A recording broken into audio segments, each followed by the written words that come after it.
दोस्तों, नवंबर 2004 अमेरिका में सदारती इलेक्शन से सिर्फ 4 दिन पहले अल जजीरा पर एक वीडियो टैप नशर होती है। We get a glimpse of the world's most wanted man. When US Special Forces raided Osama bin Laden. Osama bin Laden दुनिया के सबसे बड़े हमले 9/11 की जिम्मेदारी कबूल करता है। यह वीडियो पूरी दुनिया में खौफ की लहर दौड़ा देती है। अमेरिका में CIA के हेडक्वार्टर्स में मायूसी छा जाती है, क्योंकि अमेरिका उसामा बिन लादेन को पकड़ने का एक बार मौका गवा चुके थे।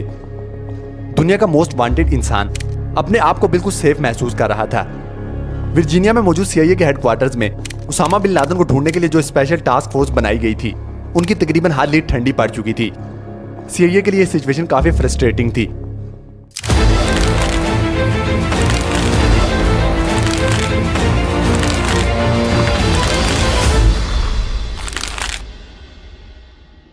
दोस्तों, 9/11 के अगले ही महीने अमेरिका ने अफगानिस्तान पर हमला कर दिया।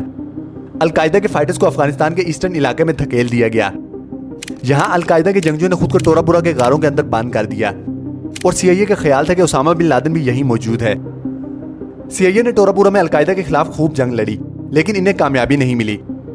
अमेरिकन आर्मी ने एयर स्ट्राइक्स करने का फैसला किया, लेकिन जब तक अमेरिकन आर्मी ये जंग जीतती, उसामा बिन लादेन यहाँ से भाग चुका था।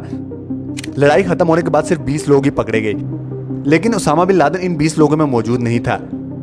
CIA उसामा बिन लादेन को पकड़ने का पहला मौका गवा बैठी। CIA को यह मालूम नहीं था कि पकड़े जाने वाले इन 20 लोगों में एक आदमी ऐसा है जो उसामा को ढूंढने के लिए इनका रास्ता खोल देगा। इस शख्स का नाम मोहम्मद अल-कहतानी था। इसने खुद ही अलकायदा से कनेक्शन की तरदीद की और कहा कि वो अफगानिस्तान में फाल्कन के शिकार के लिए आया है। लेकिन CIA ने जब इसकी फिंगरप्रिंट रिकॉर्ड की तो वो इनके सिस्टम में मैच कर गई। 9/11 से सिर्फ चंद हफ्ते पहले एक शख्स ओरलांडो इंटरनेशनल एयरपोर्ट पर यूनाइटेड स्टेट्स में इंटर होने की कोशिश करता है। इसके पास $2800 और वन वे टिकट था। कस्टम्स एजेंट ने इस शख्स को शक की बिना पर US में इंटर होने की परमिशन नहीं दी और इसको वहीं से वापस भेज दिया गया। यह शख्स कोई और नहीं बल्कि टोरा बुरा की गारों से पकड़े जाने वाला अल-कहतानी था, जिसकी फिंगरप्रिंट CIA के सिस्टम में पहले से रिकॉर्ड थी। अल-कहतानी का अलकायदा के साथ कनेक्शन जोड़ने के लिए CIA के पास एक और वजह भी थी। ठीक उसी दिन और उसी वक्त जब इसने USA में इंटर होने की कोशिश की और नाटो एयरपोर्ट के फोन बूथ से UAE में मौजूद अलकायदा के टेलीफोन नंबर पर एक कॉल की गई, क्योंकि अल-कहतानी उस वक्त एयरपोर्ट पर मौजूद था। इसी वजह से CIA को शक हुआ कि यह फोन कॉल किसी ऐसे शख्स ने की थी जो उस वक्त अल-कहतानी को रिसीव करने आया था, यानी अल-कहतानी का साथी था। फोन कॉल के अलावा FBI को उस दिन अल नाटो एयरपोर्ट की पार्किंग में एक लावारिस गाड़ी भी खड़ी दिखाई दी। यह गाड़ी मोहम्मद अता ने रेंट पर ली थी।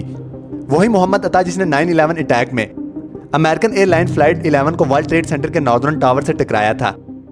इन सारे वाकयात का मोहम्मद अल-कहतानी से कोई ना कोई कनेक्शन तो जरूर था। इन्वेस्टिगेशन टीम ने यह नतीजा निकाला कि अल-कहतानी को भी 9/11 अटैक में हिस्सा लेकर यूनाइटेड एयरलाइंस फ्लाइट 93 को हाईजैक करना था। यह वो फ्लाइट थी जो कि 9/11 में अपना मकसद पूरा नहीं कर पाई और पेंसिल्वेनिया में उस वक्त क्रैश कर गई जब पैसेंजर जहाज पर दोबारा कंट्रोल करने की कोशिश कर रहे थे। इस सारी जांच पड़ताल और कड़ियों से कड़ियां मिलाने के बाद मोहम्मद अल-कहतानी से एक बार फिर इन्वेस्टिगेशन की गई। अब की बार इसने अलकायदा के साथ अपना कनेक्शन जाहिर कर दिया। 3 महीनों के बाद मार्च 2002 में अबू उबैदा नामी अलकायदा का एक और मेंबर पकड़ा गया, जो कि इस ग्रुप को मुख्तलिफ सामान पहुंचाने का काम करता था। इसने CIA को खालिद शेख मोहम्मद को पकड़ने में मदद की और 1 साल बाद इसको भी पकड़ लिया गया। खालिद शेख मोहम्मद अलकायदा का कमांडर था जिसने 9/11 अटैक्स प्लान किए थे। मोहम्मद अल-कहतानी ने CIA को बताया कि 9/11 अटैक से सिर्फ 2 दिन पहले जुलाई 2001 में खालिद शेख मोहम्मद ने इसको एक ऐसे शख्स से इंट्रोड्यूस करवाया जो कि उस वक्त CIA के लिए एक नया नाम था, अबू अहमद अल-कवैती, जिसने कहतानी को ट्रेनिंग दी थी। यह सारी इंफॉर्मेशन CIA को अलकायदा का स्ट्रक्चर समझने में मदद तो कर रही थी, लेकिन उसामा बिन लादेन तक पहुंचने के लिए काफी नहीं थी। CIA ने अपनी पूरी कोशिश कर ली, लेकिन उसामा बिन लादेन के बारे में कोई भी इंफॉर्मेशन नहीं मिल रही थी। इसके फैमिली मेंबर्स पर भी नजर रखी गई, लेकिन किसी का भी बिन लादेन से कांटेक्ट नहीं था। CIA को सिर्फ इतना मालूम था कि बिन लादेन जहां कहीं भी है वहां से मैसेजेस भेज रहा है।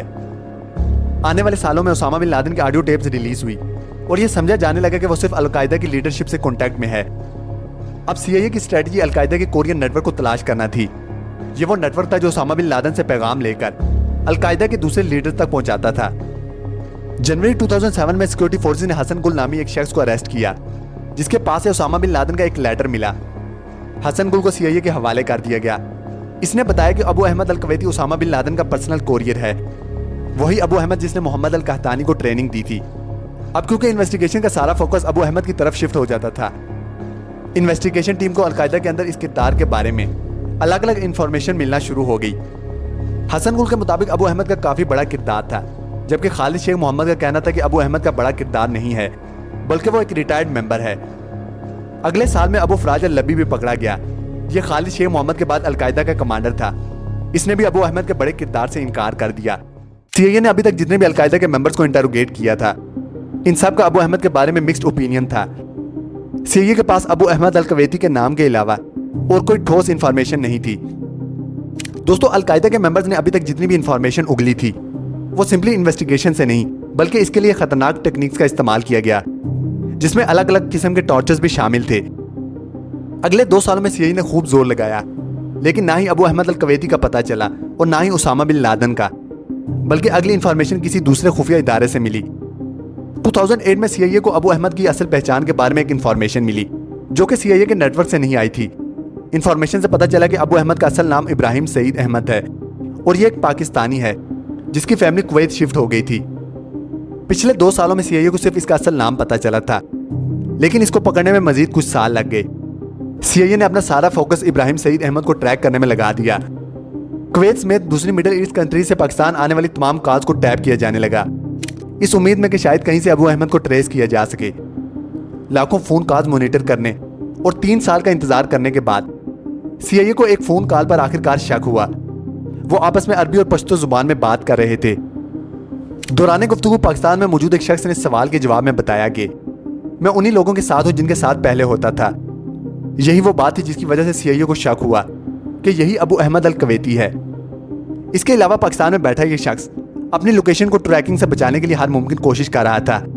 इसका मोबाइल सिर्फ चंद मिनटों के लिए ऑन होता और फिर दोबारा से बंद हो जाता। यह सिर्फ तभी ऑन होता जब यह पेशावर जाता था। इन सारी हरकतों से इन्वेस्टिगेशन टीम को पक्का यकीन हो गया कि यही अबू अहमद अल कवैती है। लिहाजा अब सीआईए ने ग्राउंड लेवल पर इसकी जासूसी शुरू कर दी। इसके लिए टीम में एक पाकिस्तानी सीआईए एजेंट को यह काम सौंपा गया। पहले इसने पेशावर में अबू अहमद को आइडेंटिफाई किया और इसका पीछा करना शुरू कर दिया। कई घंटों की ड्राइव के बाद अबू अहमद अपने घर में चला गया। सीआईए को अबू अहमद के घर का पता मालूम पड़ चुका था, लेकिन इस बार वो कोई भी गलती करना नहीं चाहते थे। वो चुपके से इस पर नजर रखने लगे, क्योंकि वो अबू अहमद ही था जो सीआईए को उसामा बिन लादेन के ठिकाने तक पहुंचा सकता था। कई दिन गुजर जाने के बाद अबू अहमद किसी ऐसी जगह नहीं गया जहां उसामा बिन लादेन हो सकता है। तभी सीआईए को शक हुआ कि उसामा बिन लादेन कहीं और नहीं बल्कि इसी कंपाउंड में अबू अहमद के साथ रहता है। बेशक अभी तक अमेरिका को 100% कंफर्म नहीं था, लेकिन जिस शख्स को वो पिछले 10 सालों से ढूंढ रहे थे वो शायद यहीं पर था। यहां पर इंटेलिजेंस एजेंसी का काम खत्म हुआ और एक्शन के लिए स्पेशल यूनिट को इस घर पर रेड करने का मिशन सौंपा गया। 1 मई 2011 रात के लगभग 11 बजे 2 ब्लैक हेलीकॉप्टर्स अफगानिस्तान की जलालाबाद एयरफील्ड से टेक ऑफ हुए और एबटाबाद में बिन लादेन के कंपाउंड की तरफ बढ़ने लगे। यह मिशन अपने तौर पर काफी कॉम्प्लिकेटेड था, क्योंकि एक तो अमेरिका ने इसके बारे में पाकिस्तान को भी नहीं बताया था और दूसरा यह कि बिन लादेन का कंपाउंड पाकिस्तानी मिलिट्री अकेडमी से काफी करीब था। इसी वजह से इस मिशन में जो हेलीकॉप्टर्स इस्तेमाल किए गए उनके अंदर सीक्रेट स्टील टेक्नोलॉजी लगी थी, यानी वो पाकिस्तानी रडार पर शो नहीं होंगे।